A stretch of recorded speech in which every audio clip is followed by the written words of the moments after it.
Well, this painting I made is all about a story told by my dearest senior you all may have heard about.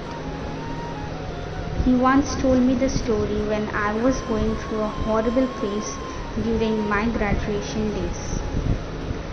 Because I had left all hopes in friendship and never wanted to trust anyone ever again.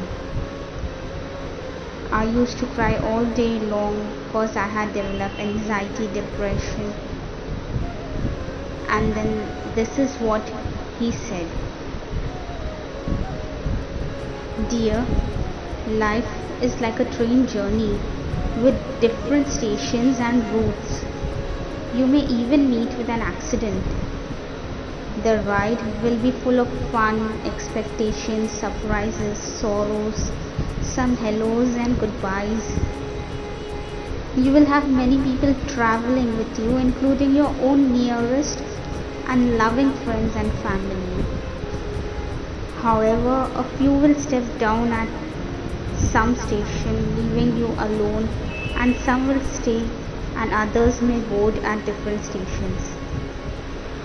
What matters is to make the most beautiful memories with those who continue to travel with you till the end of this journey called life.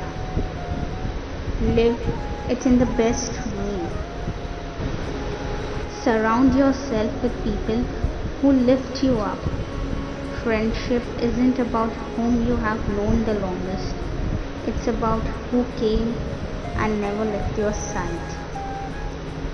Thank you so much, Dadaji, and everyone who have been there during my good and bad times. Alhamdulillah. Friends like family, family like friends. Thank you.